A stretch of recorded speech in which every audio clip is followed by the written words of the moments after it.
मैं आपको total chapter. नमस्कार साथियों, स्वागत है आप लोगों का हमारे YouTube चैनल एडू सर्कल पर, और जहां हम लोग क्लास 10 2027 एग्जाम के लिए संपूर्ण तैयारी के लिए YouTube पर नया बैच लॉन्च कर चुके हैं। और आज हम लोग स्टार्ट कर रहे हैं मैथ, और मैथ का पहला क्लास होगा जहां हम लोग मैथ के सिलेबस के बारे में जानेंगे कि आखिर मैथ में जो चैप्टर हैं कौन कौन से चैप्टर हैं, और साथ में हम लोग आज के क्लास में एग्जाम पैटर्न के भी बारे में भी जानेंगे कि आखिर एग्जाम पैटर्न क्या है, मैथ का किस प्रकार से सवाल आता है, कितना ऑब्जेक्टिव होता है, कितना सब्जेक्टिव होता है, इन्हीं पर चर्चा करेंगे आज के क्लास में। चलिए शुरू करते हैं बिना देर किए, है ना।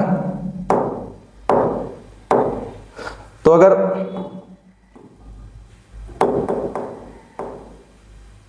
बात किया जाए मैथ के सिलेबस का, तो सिलेबस में आपको टोटल अगर देखा जाए तो आपको 15 चैप्टर देखने को मिलेंगे। मैथ में आपको क्लास 10th के मैथ में टोटल 15 चैप्टर देखने को मिलेंगे। वो 15 चैप्टर कौन कौन सा है, तो सबसे पहले अगर बात करें तो पहला चैप्टर आपको देखने को मिलेगा वास्तविक संख्या। पहला चैप्टर मिलने वाला है देखने को वास्तविक संख्या, ये पहला चैप्टर होगा रियल नंबर। उसके बाद दूसरा चैप्टर जो होगा, दूसरा चैप्टर होगा बहुपद, पॉलिनोमियल्स, दूसरा चैप्टर होगा बहुपद। तीसरा चैप्टर का यदि बात करें तो वो होगा दो चर वाले रैखिक समीकरण युग्म, जहां हम लोग समीकरण के बारे में पढ़ेंगे। और चौथा चैप्टर होगा द्विघात समीकरण, क्वाड्रेटिक इक्वेशन। और पांचवा चैप्टर है समांतर श्रेणी, अर्थमेटिक प्रोग्रेशन। इसके बाद छठा चैप्टर आपको देखने को मिलेगा ट्रायंगल। सातवां चैप्टर देखने को मिलेगा निर्देशांक ज्यामिति, कोऑर्डिनेट ज्योमेट्री। ये 6 चैप्टर। इसके बाद अगर हम लोग बात करें तो 8वां चैप्टर आपको देखने को मिलेगा त्रिकोणमिति का परिचय। और 9वां चैप्टर का बात करें तो ये होगा त्रिकोणमिति का अनुप्रयोग। 10वां चैप्टर है आपका सर्कल। 11वां चैप्टर है रचना, कंस्ट्रक्शन। 12वां चैप्टर है वृत्त संबंधी क्षेत्रफल, एरिया रिलेटेड टू सर्कल्स। और 13वां चैप्टर है पृष्ठीय क्षेत्रफल और आयतन। 14वां चैप्टर संख्यांकी और 15वां चैप्टर प्रायिकता। कुल 15 चैप्टर आपको यहां पर देखने को मिलते हैं। अगर हम इन चैप्टर के बारे में बेसिक डिटेल बताना चाहे आप लोगों को, तो सबसे पहला चैप्टर जो था, पहला चैप्टर था अपना वास्तविक संख्या। इस चैप्टर में मुख्य रूप से हम लोग संख्या के बारे में पढ़ते हैं, और संख्या में भी खास करके जो परिमेय संख्या है, अपरिमेय संख्या है, उसके बारे में पढ़ते हैं। परिमेय संख्या के बारे में ज्यादा डिस्कस किया गया है, तो संख्या के बारे में यहाँ हम लोग पढ़ते हैं। अपरिमेय संख्या के बारे में भी यहाँ पर डिस्कस किया गया है। और दूसरा चैप्टर का यदि बात करें तो दूसरा चैप्टर है पॉलिनोमियल, बहुपद। बहुपद के बारे में हम लोग पढ़ेंगे। बहुपद बीजीय व्यंजक जो होता है, जहाँ पर हम लोग एक अलग कंडीशन जानेंगे बहुपद के लिए कि कौन सा बीजीय व्यंजक बहुपद होता है, कौन सा नहीं होता है। दो चर वाले रैखिक समीकरण, जहां आपको समीकरण को हल करना होगा, और दो समीकरण को हल करके उसका मान निकालना होगा, उसका वैल्यू बताना होगा। द्विघात समीकरण है, द्विघात समीकरण। उसके बाद हम लोग समांतर श्रेणी के बारे में पढ़ेंगे, जहां पर एक विशेष प्रकार का सीरीज होता है, श्रेणी होता है, जिसके बारे में हम लोग समांतर श्रेणी में पढ़ेंगे। त्रिभुज, त्रिभुज जो कि ज्योमेट्री, जहां पर हम लोग त्रिभुज के क्षेत्रफल से रिलेटेड, समरूपता से रिलेटेड कॉन्सेप्ट को जानेंगे। उसके बाद है निर्देशांक ज्यामिति, कोऑर्डिनेट ज्योमेट्री। कोऑर्डिनेट ज्योमेट्री में हम लोग कोई भी बिंदु को जो निर्धारित किया जाता है, तो वो बिंदु का स्थान क्या होता है, साथ में दो अलग अलग बिंदुओं के बीच की दूरी, ये सभी चीजों के बारे में पढ़ेंगे। और त्रिभुज का जो क्षेत्रफल निकालने का तरीका, इससे पहले हम लोग जानते थे, जो बेसिक तरीका होता है, क्लास 9th में पढ़ के आए हैं हीरोन सूत्र। उससे पहले 1/2 गुना आधार गुना ऊंचाई, और भी कई सारे सूत्र पढ़े हैं। तो यहां पर हम लोग त्रिभुज का क्षेत्रफल निकालने का एक नया तरीका पढ़ेंगे, नया सूत्र पढ़ेंगे, जो कि त्रिभुज का बिंदु दिया रहता है, तो बिंदु के आधार पर हम लोग क्षेत्रफल को किस प्रकार से ज्ञात कर सकते हैं, ये होगा निर्देशांक ज्यामिति में। इसके बाद यदि हम लोग देखें त्रिकोणमिति का परिचय, त्रिकोणमिति जो कि अभी तक क्लास 10th में जो बच्चे आए हैं 9th पढ़ के, उनके लिए नया होगा, क्योंकि डायरेक्ट क्लास 10th में आपको देखने को मिलता है। तो त्रिकोणमिति के बारे में हम लोग बेहतरीन तरीके से समझने का कोशिश करेंगे। ये त्रिकोणमिति का अनुप्रयोग है, इसका मतलब त्रिकोणमिति जो हम जानेंगे, पढ़ेंगे, उसका उपयोग हम कहाँ कर सकते हैं, किस प्रकार से कर सकते हैं, वो उपयोग करते हुए हम इस चैप्टर का अध्ययन करेंगे। उसके बाद है वृत्त, वृत्त के बारे में अध्ययन करेंगे। वृत्त पर किस प्रकार से स्पर्श रेखा खींचा जा सकता है, और कितने स्पर्श रेखा खींचे जा सकते हैं, ये सारा कॉन्सेप्ट हम लोग यहाँ पर पढ़ेंगे। उसके बाद रचना, रचना में मुख्य रूप से हम लोग त्रिभुज के समरूप त्रिभुज का रचना, साथ में वृत्त पर स्पर्श रेखा खींचना, ये कॉन्सेप्ट हम लोग पढ़ेंगे रचना में।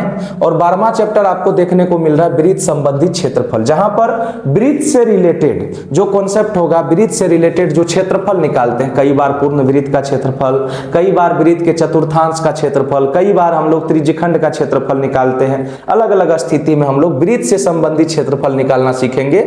उसके बाद जो 13वां चैप्टर है अपना, वो है पृष्ठीय क्षेत्रफल और आयतन। इस पृष्ठीय क्षेत्रफल और आयतन में मुख्य रूप से जो 3D वस्तु है, त्रिविमीय वस्तु जिसको कहते हैं, जैसे बेलन हो गया, शंकु हो गया, उसके बाद आपका गोला हो गया, अर्धगोला हो गया, इन सब वस्तुओं का हम लोग क्षेत्रफल निकालेंगे और साथ में आयतन निकालना सीखेंगे।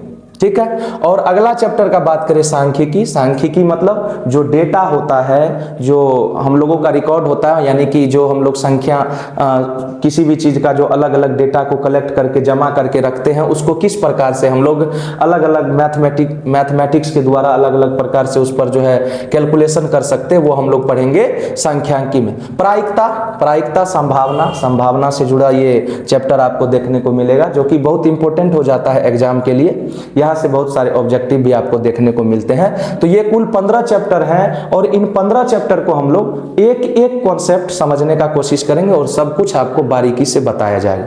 ठीक है। ये तो हो गया सिलेबस की बात। ये हमारा सिलेबस था, टोटल 15 चैप्टर था। अब हम लोग बात करते हैं कि एग्जाम में 2027 में जो आप लोग बोर्ड एग्जाम देंगे, तो एग्जाम में आखिर पैटर्न क्या रहेगा, किस प्रकार से क्वेश्चन पूछा जाएगा, किस प्रकार से आपका कहां से, अगर शॉर्ट आंसर टाइप क्वेश्चन का बात करें, लघु उत्तरीय का बात करें, दीर्घ उत्तरीय का बात करें या ऑब्जेक्टिव का बात करें, तो किस प्रकार से वो क्वेश्चन रहेगा, तो थोड़ा सा उस पर भी हम लोग बात कर लेते हैं। ठीक है। चलिए, तो हम लोग बात कर लेते हैं एग्जाम पैटर्न के बारे में कि एग्जाम पैटर्न क्या होने वाला है। अभी तक जो एग्जाम हुआ है, जो अभी 2026 में एग्जाम हुआ है, उस एग्जाम पैटर्न के आधार पर हम आपको बताएंगे कि हमारा मैथ का एग्जाम पैटर्न आखिर क्या है और मैथ में किस प्रकार से क्वेश्चन आता है। ठीक है। चलिए, तो टोटल अगर मैथ का बात किया जाए तो टोटल मार्क जो होता है ये होता है 100 मार्क का आपका क्वेश्चन बनता है और हमको एग्जाम भी 100 मार्क का ही वहां पर देना होता है। ठीक है। इसके लिए ये 100 मार्क का जो क्वेश्चन है, इसको सॉल्व करने के लिए हमारे पास जो समय होते हैं, टाइम, ये टोटल मिलाकर के 3 घंटा 15 मिनट का टाइम मिलता है। ये हम पहले आप लोगों को बता दें, 3 घंटा 15 मिनट का टाइम आप लोगों को इसको सॉल्व करने के लिए मिलेगा, 3 घंटा 15 मिनट। ठीक है। अब अगर एग्जाम का बात करें, पैटर्न का बात करें, तो एग्जाम हमारा दो अलग अलग तरीके से के क्वेश्चन से होता है। सबसे पहले ये जो बटा हुआ है ऑब्जेक्टिव में और सब्जेक्टिव में, तो एग्जाम में हमको ऑब्जेक्टिव भी देखने को मिलते हैं और सब्जेक्टिव भी देखने को मिलते हैं। ठीक है। तो सबसे पहले अगर हम लोग बात करें तो ये 2 भागों में बटा हुआ है, ऑब्जेक्टिव और दूसरा इसका प्रकार क्या हो जाएगा, सब्जेक्टिव। 2 अलग अलग प्रकार के क्वेश्चन एग्जाम में मिलते हैं, ऑब्जेक्टिव भी और सब्जेक्टिव भी। ठीक है। अगर ऑब्जेक्टिव का बात करें, जैसा कि अभी का पैटर्न चल रहा है 2026 में बिहार बोर्ड एग्जाम जो हुआ है, उसमें आपको टोटल क्वेश्चन मिलते हैं। टोटल जो क्वेश्चन होता है, टोटल क्वेश्चन ये हो जाता है 100। टोटल क्वेश्चन रहता है 100 क्वेश्चन होता है टोटल ऑब्जेक्टिव का।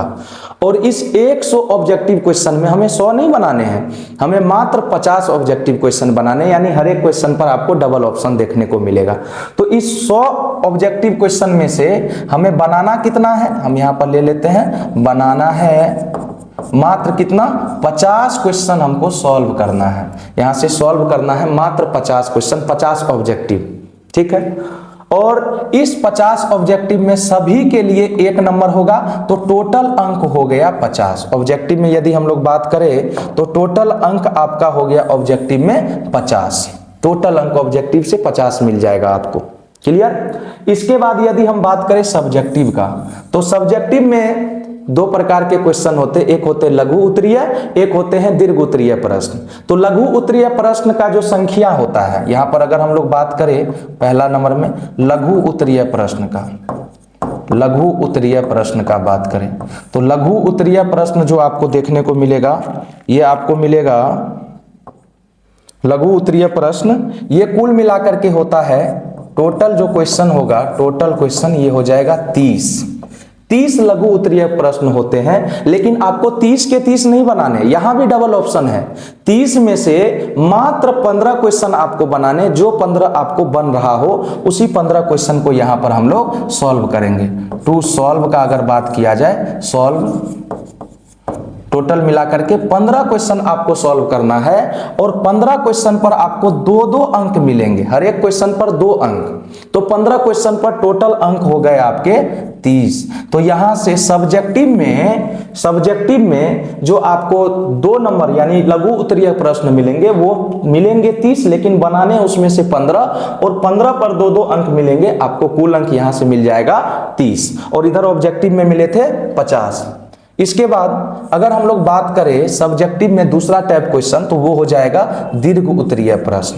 इसी में आपको दीर्घ उत्तरीय प्रश्न भी देखने को मिलता है और ये दीर्घ उत्तरीय प्रश्न का जो संख्या होता है, टोटल क्वेश्चन का यदि हम लोग बात करें तो यहां पर होता है ये 8 दीर्घ उत्तरीय प्रश्न होते हैं आपके एग्जाम में। लेकिन 8 का 8 सॉल्व नहीं करना है, 8 में से मात्र 4 क्वेश्चन आपको सॉल्व करना है, 4 क्वेश्चन आपको नहीं सॉल्व करने। वो 4 होंगे जो आपको आता है, जो बन रहा है, जो जिसमें आप पूर्ण रूप से कॉन्फिडेंट हैं, आप उन 4 क्वेश्चन को इसमें से सॉल्व कर लीजिए। तो 8 में से टोटल सॉल्व करने वाला जो क्वेश्चन हो जाएगा ये हो जाएगा मात्र 4 और 4 क्वेश्चन पर आपको मिलेंगे 5-5 नंबर, हर एक क्वेश्चन पर 5 नंबर और यहां से आपके हो जाएंगे टोटल 20 नंबर। टोटल यहां से 20 नंबर हो गए। इस प्रकार से अगर देखा जाए तो मैथ में 2 प्रकार से एग्जाम में क्वेश्चन बनेगा। पहला पार्ट होगा सब्जेक्टिव का और दूसरा पार्ट होगा ऑब्जेक्टिव, सब्जेक्टिव का और दूसरा हो जाएगा ऑब्जेक्टिव का। ठीक है, दो पार्ट में क्वेश्चन मिलेंगे आपको, 2 अलग अलग प्रकार से। जहां पर ऑब्जेक्टिव का टोटल संख्या देखा जाए तो टोटल 100 है, लेकिन 100 में से 100 हमें सॉल्व नहीं करना, 100 में से मात्र 50 क्वेश्चन सॉल्व करना और 50 क्वेश्चन पर एक नंबर होंगे, तो वो वहां से मिल जाएंगे आपको 50 नंबर। इसके बाद यदि बात करें तो सब्जेक्टिव में आपको 2 प्रकार का क्वेश्चन होता है, एक होता है लघु उत्तरीय प्रश्न और एक होता है दीर्घ उत्तरीय प्रश्न। लघु उत्तरीय में यदि बात किया जाए तो आपको टोटल क्वेश्चन देखने को मिलता है। टोटल अगर क्वेश्चन देखें तो ये 30 क्वेश्चन, टोटल क्वेश्चन देखा जाए तो 30 होगा और इस 30 में से 30 को सॉल्व नहीं करने, इस 30 में से मात्र आपको 15 क्वेश्चन को सॉल्व करने हैं और उन 15 क्वेश्चन पर 2-2 नंबर मिलेगा और ये हो जाएंगे टोटल 30 अंक। यहां से 30 नंबर आपको मिल जाएंगे, 30 मार्क, यहां से 30 मार्क। इसके बाद सब्जेक्टिव में दीर्घ उत्तरीय प्रश्न का यदि बात करें तो टोटल क्वेश्चन होता है अपना 8 टोटल क्वेश्चन में से मात्र आपको सॉल्व करने हैं 4 और वो 4 क्वेश्चन पर 5-5 अंक होता है, तो ये हो जाते हैं टोटल 20 मार्क। टोटल यहां से मिल जाते हैं 20 मार्क। अगर देखा जाए तो 50 ऑब्जेक्टिव का और यहां से मिल गया 30 लघु उत्तरीय का और यहां से मिल गया 20 दीर्घ उत्तरीय का और टोटल हो जाएंगे 50, 30, 80, 20, 100 मार्क आपका यहां पर हो जाता है कंप्लीट। तो ये एग्जाम का पैटर्न अभी का चल रहा है जो 2026 तक एग्जाम हुआ है, ठीक है, और उम्मीदतः यही पैटर्न आपका 2027 में होगा। अगर कोई बदलाव होता है तो जरूर हम आपको अपडेट करेंगे कि बदलाव क्या हो रहा है, किस प्रकार से हो रहा है, लेकिन अभी तक का पैटर्न ये है। और इन क्वेश्चन को सॉल्व करने का आपके पास समय मिलता है 3 घंटा 15 मिनट। 3 घंटे 15 मिनट में आपको 15 मिनट जो दिए जाते हैं मुख्य रूप से क्वेश्चन को पढ़ने के लिए, जानने के लिए कि क्वेश्चन क्या है, कैसे है, आप आकलन कर लीजिए, देख लीजिए और 3 घंटा प्रॉपर टाइम आप लोग लिखने के लिए उपयोग कर सकते हैं, जो कि अगर सही ढंग से बहुत अच्छे से मेहनत किए हुए सफिशिएंट है, आप टोटल क्वेश्चन को यहां पर कंप्लीट करेंगे। ठीक है, तो आज के क्लास में हम लोग डिस्कस किए हमारा सिलेबस क्या है मैथ का, क्लास 10th मैथ का जो सिलेबस है टोटल चैप्टर 15। एक बार और आपको हम बता दें कि टोटल चैप्टर यहां पर अगर देखा जाए तो 15 चैप्टर होगा और इन 15 चैप्टर में चैप्टर का नाम आप लोगों को याद होना चाहिए। चाहिए। कहा जाता है कि किसी भी चीज को शुरू करने से पहले, पढ़ने से पहले उनके बारे में जान लेना जरूरी है। तो जानने का अर्थ यही है कि आप जो मैथ पढ़ेंगे, आप जो मैथ को कंप्लीट सॉल्व करेंगे, कंप्लीट जानेंगे उसके बारे में, तो उसके लिए सबसे पहले तो आपको उनके सभी चैप्टर के बारे में तो जानना होगा। तो आपको ये चैप्टर का नाम याद होना चाहिए, चैप्टर का नाम दिमाग में होना चाहिए। बाकी पढ़ते पढ़ते भी आप लोग इसको कंप्लीट करेंगे, समझेंगे, जानेंगे। तो पहला चैप्टर यहां पर है वास्तविक संख्या, रियल नंबर। दूसरा चैप्टर है बहुपद, पॉलिनोमियल। तीसरा चैप्टर आपको देखने को मिल रहा है दो चर वाले रैखिक समीकरण युग्म। चौथा चैप्टर आपको मिलेगा द्विघात समीकरण। और पांचवा चैप्टर यहां पर है समांतर श्रेणी, पांचवा चैप्टर समांतर श्रेणी। छठा चैप्टर का यदि बात करें तो त्रिभुज। सातवां चैप्टर का यदि बात करें तो निर्देशांक ज्यामिति, कोऑर्डिनेट ज्योमेट्री। ठीक है, इसके बाद आपको आठवां चैप्टर देखने को मिलेगा त्रिकोणमिति का परिचय। नौवां चैप्टर देखने को मिलेगा त्रिकोणमिति का अनुप्रयोग। 10वां चैप्टर देखने को मिलेगा वृत्त। 11वां रचना। 12वां वृत्त संबंधी क्षेत्रफल। 13वां पृष्ठीय क्षेत्रफल और आयतन। 14वां संख्यांकी और 15वां मिलेगा प्रायिकता। ये टोटल 15 चैप्टर है। ठीक है, पूरे कोर्स के दौरान जो अभी से अपना क्लास स्टार्ट हो रहा है, चूंकि ये पहला क्लास है, तो अगला क्लास जो आपको मिलेगा तो उसमें आपको पहला चैप्टर हम लोग स्टार्ट करेंगे वास्तविक संख्या, जहां से हम लोग फिर उनके कॉन्सेप्ट को पढ़ना शुरू करेंगे। पूरे कोर्स के दौरान इन 15 चैप्टर में से कहां से आपके इंपॉर्टेंट क्वेश्चन बनते हैं, कहां से लघु उत्तरीय, दीर्घ उत्तरीय, ऑब्जेक्टिव कहां से बनते हैं, उस पर तो चर्चा करेंगे ही। साथ में हम लोग संपूर्ण 15 चैप्टर का सॉल्यूशन, 15 चैप्टर का एक एक कॉन्सेप्ट को इतना हद तक, इतना लेवल से समझेंगे, इस लेवल से समझेंगे कि आप लोग को एक एक कॉन्सेप्ट समझ में आ जाए। आप लोग जुड़िए, सपोर्ट कीजिए और साथ बने रहिए। पूरा 2027 के एग्जाम तक आप लोग बेहतरीन तैयारी आपका करवाएंगे और बेहतरीन तरीके से आप लोग भी एग्जाम देंगे और अच्छा अंक हासिल करेंगे एग्जाम में। चलिए, और एग्जाम पैटर्न का भी यदि बात किया जाए तो एग्जाम पैटर्न भी यहाँ पर हम बता दिए आपको कि 100 अंक में टोटल ऑब्जेक्टिव और सब्जेक्टिव के रूप में एग्जाम क्वेश्चन आपका बटा होता है। ऑब्जेक्टिव रहता 100 है लेकिन बनाना 50 है, जिसमें से एक एक अंक मिलेंगे, टोटल हो जाएंगे 50 अंक। और सब्जेक्टिव में लघु उत्तरीय और दीर्घ उत्तरीय में ये बटा होता है। तो लघु उत्तरीय में 30 क्वेश्चन, बनाने हैं मात्र 15, जिस पर 2-2 अंक मिलेंगे, टोटल हो जाएगा 30। और दीर्घ उत्तरीय में देखें तो टोटल क्वेश्चन 8 है, 8 में से आपको मात्र 4 बनाने हैं और 5-5 अंक के हैं, तो आपको मिल जाएंगे यहां से 20 मार्क। तो ये हो जाएगा एग्जाम पैटर्न। चलिए, तो अगले क्लास में हम लोग डिस्कस करेंगे हमारा जो चैप्टर स्टार्ट होगा, पहला चैप्टर वास्तविक संख्या। फिर वास्तविक संख्या के कॉन्सेप्ट को हम लोग डिस्कस करेंगे। जुड़िए, सपोर्ट कीजिए। और आज के क्लास को यहीं पर हम लोग करते हैं खत्म। बाकी अगर आप लोगों को वीडियो पसंद आ रहा है और आप लोगों को लग रहा है कि हम लोग यहाँ से कुछ सीख सकते, कुछ समझ सकते या सीख रहे हैं, तो आप लोग हमारे चैनल को सब्सक्राइब कीजिए, हमसे जुड़िए और साथ में वीडियो को लाइक भी कीजिए। और अपने जो दोस्त हैं आपके, जो क्लास 10th का तैयारी कर रहे हैं और जिनको लगता है कि बेहतरीन तरीके से तैयारी, आपको अगर ऐसा लगता है कि बेहतरीन तरीके से तैयारी किसी को करना चाहिए, तो फिर आप लोग उसे भी ये वीडियो शेयर कीजिए। और इसी के साथ क्लास को करते हैं खत्म। जय हिंद, जय भारत। मिलेंगे आपसे कल के क्लास में। धन्यवाद। ठीक रहो।